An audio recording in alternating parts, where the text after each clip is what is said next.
Hello, Pastor Jeremy here again with the Daily Bread Bible Study, looking at day number 10 for Friday, January 10th, 2020, looking at Genesis chapters 32 through 35. So let's jump in at chapter 32, picking up with Jacob going to meet Esau. Jacob goes to confront Esau, and remember the last time Jacob saw Esau was consoling himself with the thought of killing Jacob. So Esau is an intimidating figure for Jacob. Jacob, kind of hesitant, comes back this way and hears that Esau is ready to meet him, along with 400 of his men that Esau has. Jacob is greatly afraid and distressed, as it says, and decides to divide his group into two groups, one going this way and the other going that way, so that way he will avoid a total destruction of loss if Esau does in fact wipe out his family. So in this fear of getting destroyed, Jacob prays a humble prayer to God, with both gratitude for what has happened and a dire request for the future, that God stay true to God's promises of giving him descendants and preserving his life and his future. Jacob is mulling over the prosperity God has granted him, and his desperation has increased. Jacob creates the plan, and he will send part of his possessions to Esau to try and appease him, and so that way Esau will accept him.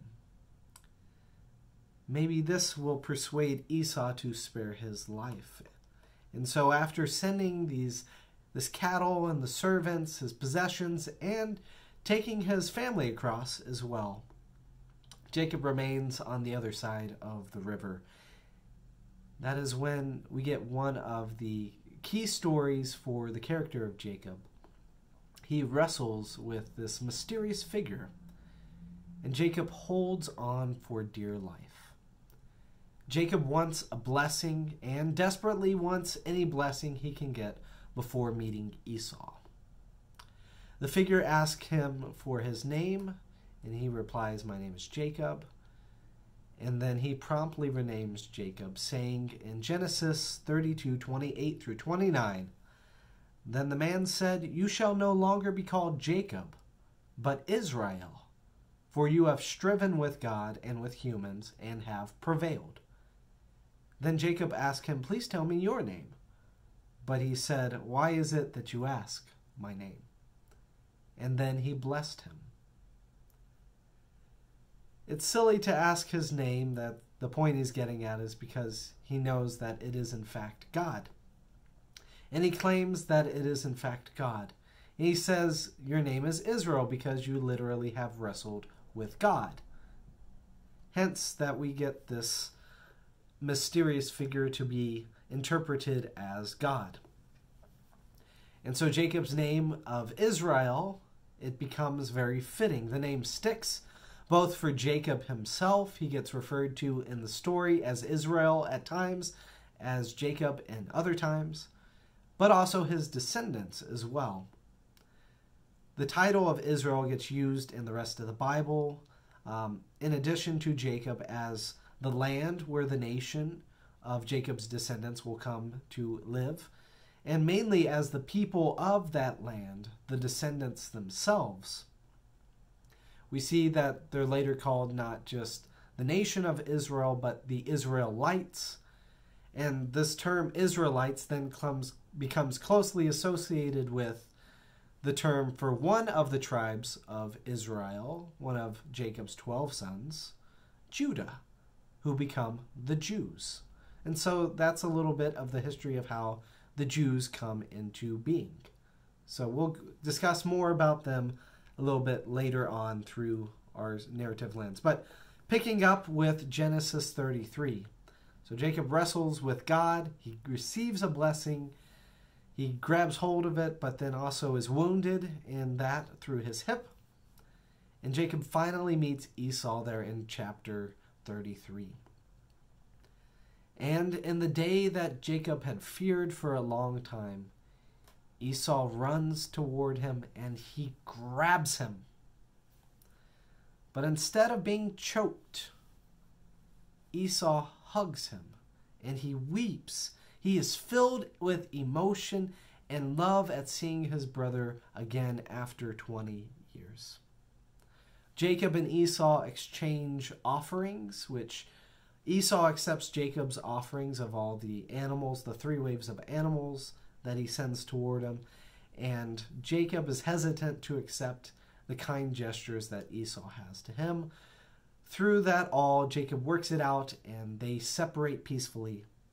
Jacob then buys a piece of land in Canaan, not the full promised land, but a part of it. And then he uplifts an altar to God, calling it God, the God of Israel, the God of his new name, the God of the wrestling with God. That kind of happy ending lasts for just a little while. As in Genesis 34, we see that life is good, but it is good for a short time because there's more drama to follow. Jacob has received the blessings of God and now owns land in the promised land with sheep and descendants, and things are looking good. Yet life happens to lead to suffering and that cycle of redemption again for the things he has just received. So our first noted problem occurs with his daughter, Dinah. Genesis 34:1 says, "Now Dinah, the daughter of Leah, whom she had borne to Jacob, went out to visit with the women of the region. And when Shechem, son of Hamor, the Hivite, prince of the region, saw her, he seized her and lay with her by force. And his soul was drawn to Dinah, daughter of Jacob. He loved the girl and spoke tenderly to her. So Shechem spoke to his father Hamor, saying, 'Get me this girl to be my wife.'" Well, at least they have some sense that this is not appropriate. And Jacob is upset, and his sons are outraged because he has committed an outrage in Israel by lying with Jacob's daughter. For such a thing ought not to be done. For this story of Genesis, which they have a very different view of sexuality than we have in our day and time, I'm glad that they see that there is some sense of taking somebody by force, treating her as a possession, is not it's not a thing that ought to be done. We see that the sons of Jacob deceive the Hivites and the Canaanites and trick them into becoming circumcised.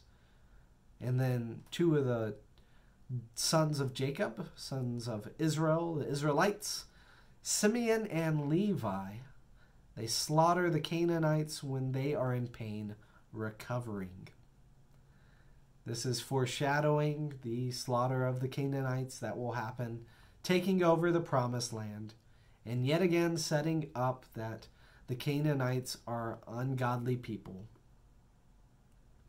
Jacob is then worried about the consequence of this act of his sons, what the locals will do, if they will send retribution, or what will become of it.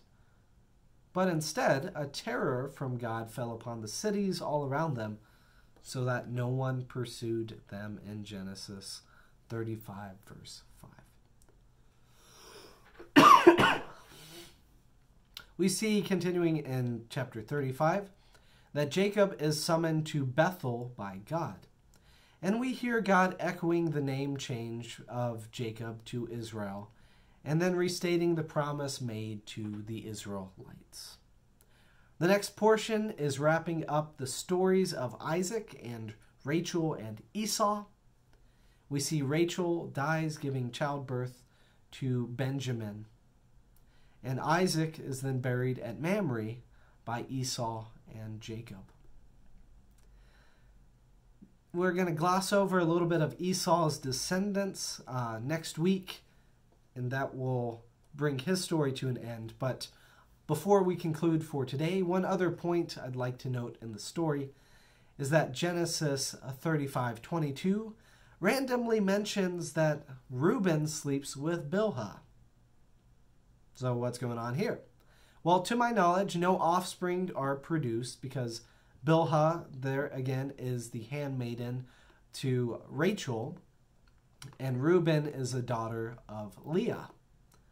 So this is not a story leading with a reason for explaining the sake of lineage. There's got to be some other reason this kind of random little note is brought up. And I believe that the reason this is mentioned is to explain why Reuben, the firstborn son, who is due the inheritance of the line, is essentially looked over in that Jacob's son Joseph is given a double portion of blessing. This also fits with Jacob's two sons, Ephraim and Manasseh, that Ephraim and Manasseh both become full and equal tribes with the rest of the 11 tribes of Israel, and they get land allocations instead of Joseph and the sons of Levi.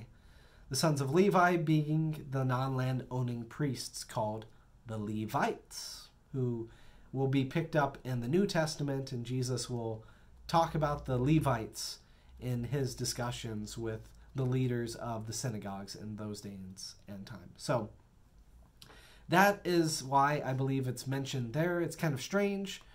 Maybe you have some other explanation for why Reuben and Bilhah are mentioned as having relations, why that matters in the story arc.